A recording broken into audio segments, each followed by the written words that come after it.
UFC 270, Francis Ngannou, Ciryl Gane. Is it actually happening? What are we doing? For the preview anyway.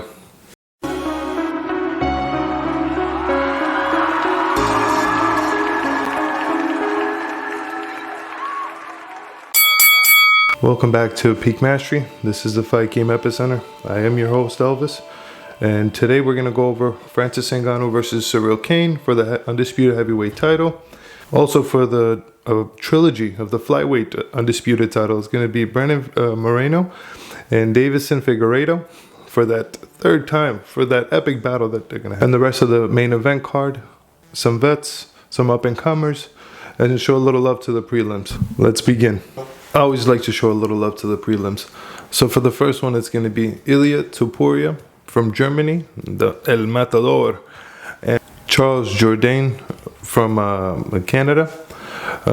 Both boys, really impressive, very young, still in their careers in my opinion. We have Topuria at undefeated currently. He's at about 8-0. A lot of stoppages, a few from knockouts and mostly from his submissions. He's currently undefeated in the UFC. Currently at a 3-fight win streak with 2 knockouts. Impressive kid. He has a bright future ahead of him. Somebody had bailed out previous. He was supposed to fight somebody else, but Jordan stepped up, game opponent. This dude is a vet. He's had, in my opinion, success. He's about a 12-4. He has a lot of his wins are actually finishes. 8 knockouts, 3 submissions.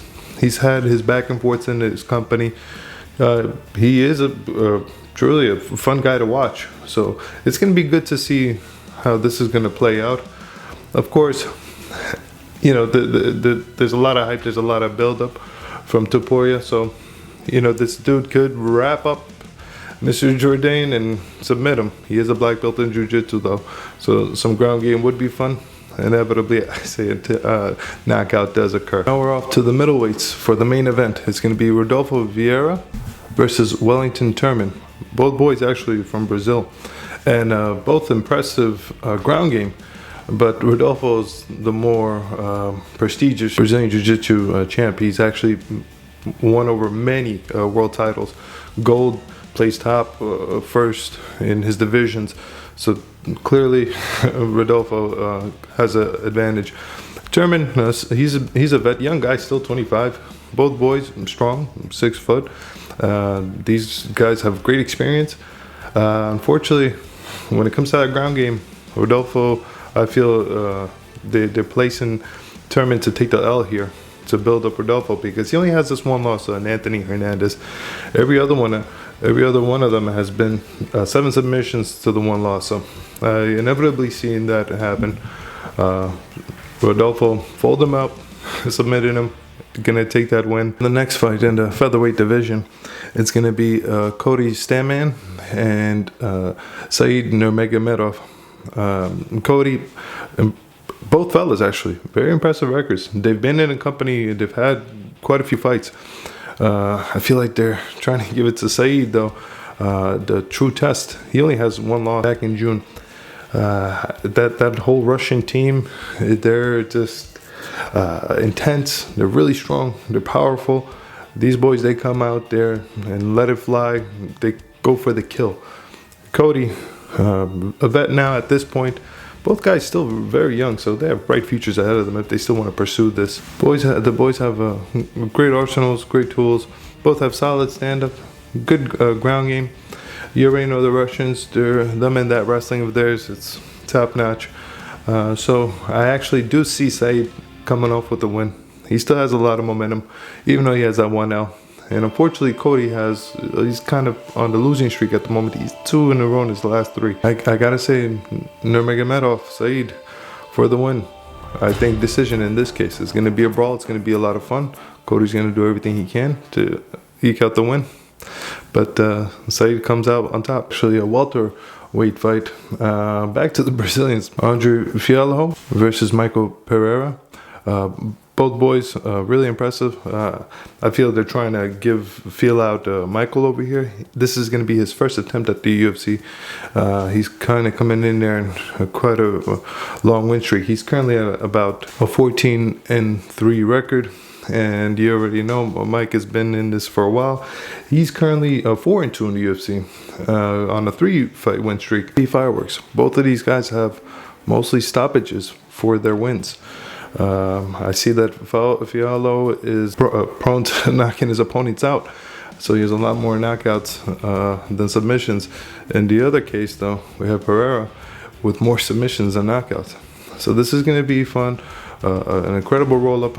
I'm rooting for Pereira because I've seen him fight several times before.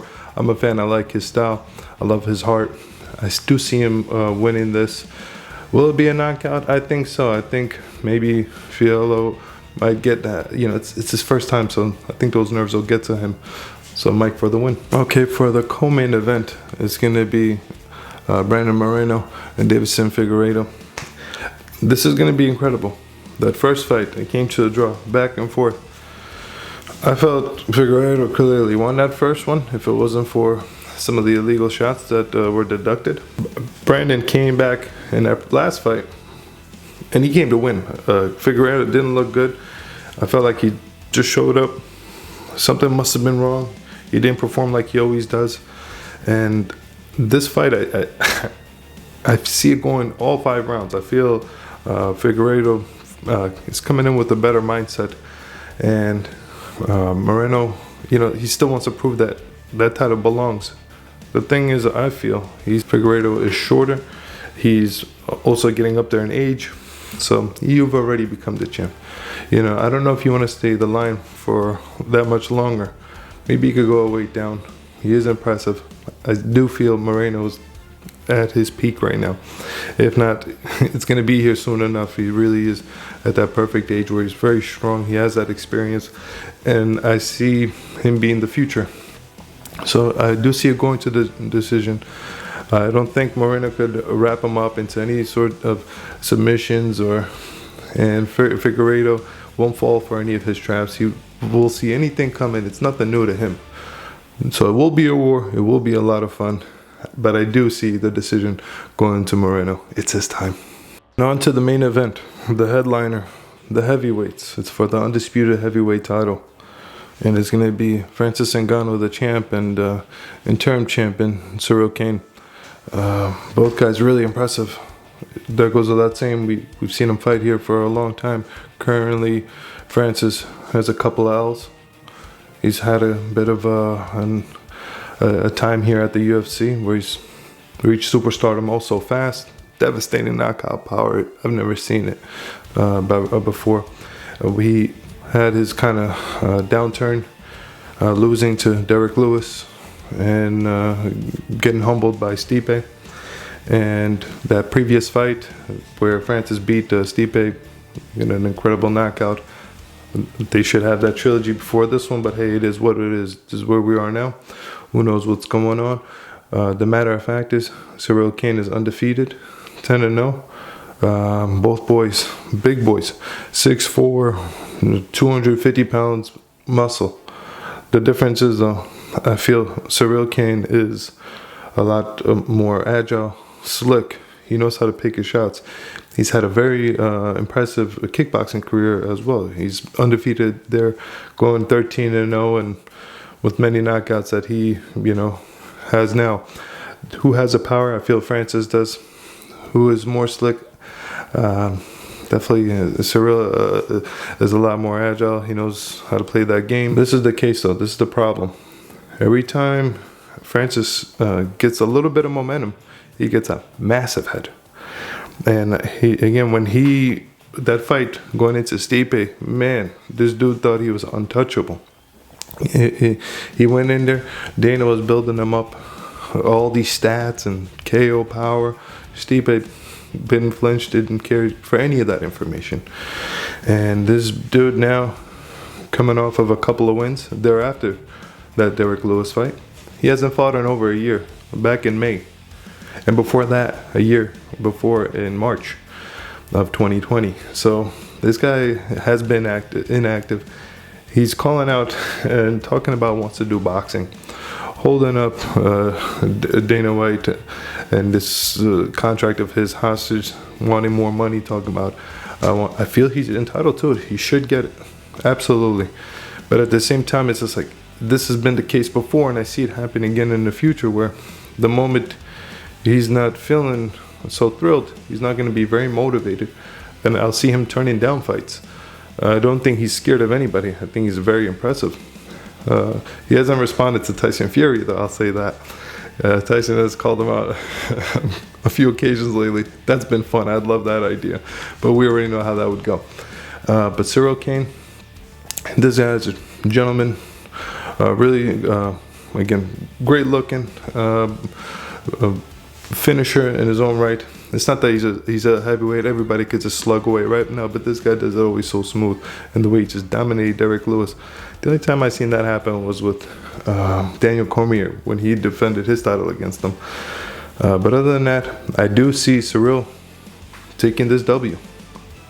It really could go either way with those 4-ounce gloves. But I see Ciryl with that young jaw, young chin, durable, better stamina. He takes the win. He takes his W. He becomes undisputed champ. Francis, again, I just don't know where that head is. Is it on the money or is it on the fight? Up until now, we weren't sure of what he wanted to do. So, up until about a week ago, it was going to be the trilogy being the main event of this card. So, who knows? But I said Ciryl Gane for the win. Let's tune in back to the channel for that review thereafter. It's going to be great. This is Peak Mastery, the Fight Game Epicenter. I am your host, Elvis. Thank you for tuning in. Please give me your thoughts. Let me know in the comment below. Who's gonna take the W for the heavyweights? Who's gonna be the champ, the man, the baddest SOB in the planet? Please do like. Please do share. Have a good one.